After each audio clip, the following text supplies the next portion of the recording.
Hello મિત્રો, કેમ છો? અમારા વિડીયોમાં તમારું સ્વાગત છે. હું છું ગણપત. આજે હું તમને એક વાત સંભળાવી છે. વાતનું શીર્ષક છે છેલ્લી તાલીમ. એવા છે ઘણી લખેલ ગુરબાનીની કથાઓમાં છેલ્લી તાલીમ શીર્ષક હેઠળ જે વાત છે તે આજે હું તમને સંભળાવીશ. વાત સાંભળો તે પહેલા મારી તમને વિનંતી છે કે મારી ચેનલ ગણપત રાઠોડ ઇતિહાસની લાઈક, શેર, સબસ્ક્રાઇબ અને કોમેન્ટ કરવાનું ભૂલતા નહીં. ચાલો વાત શરૂ કરીએ. જંગલની અંદર સાંજના અંધારા ઉતરતા હતા. ગુરુ ગોવિંદસિંહ એકલા જ બેસી રહ્યા. થાકેલ શરીરને પોતાને કિરપાણ ઉપર ટેકાવીને ગુરુ શું વિચાર કરતા બેઠા હતા. ગુરુ વિચારતા હતા કે પોતાની જીવન કથા જવાનીને સમય મારી છાતીમાં મેં કેટલા મનોરથો ભરેલા. આખા ભારત વર્ષને મારી ભુજાઓમાં ઉઠાવી લેવાનું સપનું કેટલું સુંદર, ભવ્ય, મોહક. આજા કિરપાણનું પાણી કાં ઉતરી ગયું? આજ આ ભારત વર્ષને ઓળંગીને મારી ભુજાઓ એવી કઈ મહાન દુનિયાને ભેટવા તલપે છે. ત્યાં શું આ ભૂલ હતી જિંદગાની? શું એળાઈ ગઈ? ગુરુના હૈયામાં એક ઘોર અંધારી સંધ્યાએ આવો સંગ્રામ ચાલી રહ્યો છે. ધોળા નેણો નીચે ઊંડાણમાં ઝલકતી એની આંખોમાં લગાર પાણી આવ્યા છે. બરાબર એ વખતે એક પઠાણ આવીને ઊભો રહ્યો. પઠાણે ઉઘરાણી કરી, ગુરુ, આજે મારે દેશ જાઉં છું. તમને જે કોડા દીધા છે તેને નાણાં ચૂકવો. વિચારમાં ગરક બનેલા ગુરુ બોલ્યા, શેખજી, અત્યારે જમા કામમાં છું. કાલે આવીને નાણાં ખુશીથી લઈ જજો. ગરમ બનીને પઠાણ બોલ્યો, એ નહીં ચાલે, આજે નાણાં જોશે. ઉડામણી કયા સુધી કર્યા કરવી છે. શાળા શીખો, બધા ચોર ચાલે છે. આટલું કહીને પઠાણે જોરથી વૃદ્ધ ગુરુનો હાથ પકડ્યો. પલવારમાં તો ગુરુના મસ્તકમાંથી વેરાળ નીકળી આવ્યું અને મેનમાંથી કિરપાણ નીકળી આવ્યું. કિરપાણને એક ઝટકે પઠાણનું માથું ભય પર પડ્યું. જમીન લોહીથી તરબોળ વડે પઠાણનું ધડફડતું રહ્યું. ગુરુ મોંમાં આંગળી લાખીને ફાટેલી નજરે નિહાળી રહ્યા. માથું હલાવીને વૃદ્ધ બડબડવા લાગ્યા. આહા, આજ સમજાયું, મારો સમય પૂરો થયો. 50 વર્ષની પવિત્ર તલવારને લાછન લાગ્યું. શા કારણે આ રક્તપાત પઠાણને તૈયારીનો સમય ન દીધો રહે? આખરની બંદગી કરવાને એક પલ પણ ન આપી. હાય, હવે આ હાથ ઉપરથી વિશ્વાસ ઉઠી ગયો. આ કલંકને તો ધોવું પડશે. આજની જિંદગીનું એ એક જ છેલ્લું કામ. મરેલા પઠાણને એક નાનો બેટો હતો. ગુરુએ એને પોતાની પાસે બોલાવી લીધો. 7 દિવસ પોતાના પેટના બચ્ચાની માફક એને પાળવા લાગ્યા. પોતાની પાસે જેટલી શાસ્ત્ર વિદ્યા હતી તે બધી ગુરુને પોતે જ પઠાણના બાળકને શીખવી દીધી. રોજ સંધ્યાકાળે, પ્રભાતે વૃદ્ધ ગુરુએ બાળકની સાથે બાળક બનીને રમતો રમે છે. પોતે પરાણે પણ બાળકને હસાવે છે. બાળકની નાની બહાદુરી જોઈને એની પીઠ થાબડે છે. બાળક પણ બાપુ કરતો ગુરુને અવનવી રમતે બતાવતો રહે છે. ભક્તાએ આવી ગુરુના કાનમાં કહ્યું કે આ શું માંડ્યું છે? ગુરુજી, આ વાઘનું બચ્ચું છે. એને ગમે તેટલું પંપાળ્યું છતાં એને સૌ ભાવ નહીં જાય અને પછી પછતાવો થશે. દુશ્મનના કાપ પંપાળો. વાઘનું બચ્ચું મોટું થશે ત્યારે એના નહોર નખ બહુ કાંતિલ બનશે. હાસીને ગુરુ કહે, વાહ વાહ, એ તો મારે કરવું જ છે. વાઘના બચ્ચાને વાઘ ન બનાવવું તો બીજું શું શીખવું? જોતામાં તો બાળક ગુરુજીના હાથમાં જવાન બન્યો. ગુરુજીના પડછાયાની જેમ ગુરુની પાછળ એ ફરે અને પુત્રોની માફક સેવા કરે. 7 દિવસ જમણા હાથની જેમ ગુરુ પડઘે જાગૃત રહે. ગુરુજીના બધા પુત્રો તો યુદ્ધમાં ગયા પાછા આવ્યા જ નથી. એટલે એ ગુરુના પુત્રહીન શૂન્ય હૃદયમાં પઠાણ બાળકે પુત્રોનું આસન લીધું. કેટલા વૃદ્ધ આ બધું! ગુરુજી આ બધું જોઈને મનમાં હસતા. પઠાણ બચ્ચાએ એક દિવસ આવીને કહ્યું કે બાપુ, આપની કૃપાથી મેં ઘણી તાલીમ લીધી. હવે કૃપા કરીને રજા આપો તો રાજીના નોકરી મેળવીને મારું તકદીર અજમાવો. જુવાનની પીઠ ઉપર હાથ થાબડીને વૃદ્ધ ગુરુ બોલ્યા, બેટા, સબૂરી રાખ, હજી તારી બહાદુરીની એક પરીક્ષા બાકી છે. બીજે દિવસે બપોર પછી ગુરુદેવ એકલા બહાર નીકળી પડ્યા. પઠાણ બચ્ચાને સાદ કરી કહ્યું કે બેટા, તલવાર લઈને ચાલ મારી સાથે. પઠાણ ચાલ્યો. ગુરુના ભક્તોએ આ જોયું. ભયભીત થઈને બધા બોલ્યા કે ગુરુદેવ, ચાલો અમને સાથે. આવી સૌને ગુરુએ કહી દીધું કે ખબરદાર, કોઈ સાથે આવતા નહીં. બંને જણા ધીરે ધીરે નદીને કિનારે ચાલ્યા જાય છે.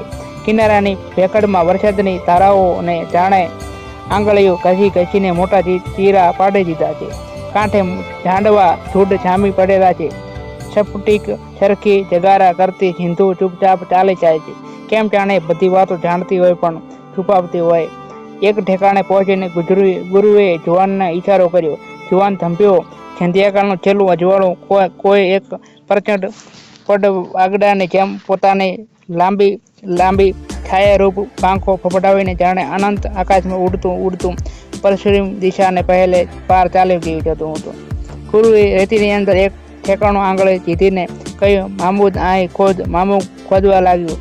વેલુની અંદરની એક શીલા નીકળે. શીલા ઉપર લોહીના છાંટા પડેલા તેના દાગ મોજૂદ હતા. ગુરુ પૂછે છે, શેનો દાગ છે મામૂદ? લોહીના છાંટા લાગે છે બાપુ. પઠાણ બચાએ, છાંટા તારા પ્યારા બાપના લોહીના છે. આ ઠેકાણે એક દિવસ મેં એનું માથું ઉડાવેલું. એને સજજ થવાને પણ સમય ન હતો દીધો. એનું કરજ ન ચૂકાવું. એને બંદગી એ કરવા ન દીધી. પઠાણ બચે ધીમે ધીમે માથે ઊભો રહ્યો. એનું આખું શરીર કમતું રહ્યું.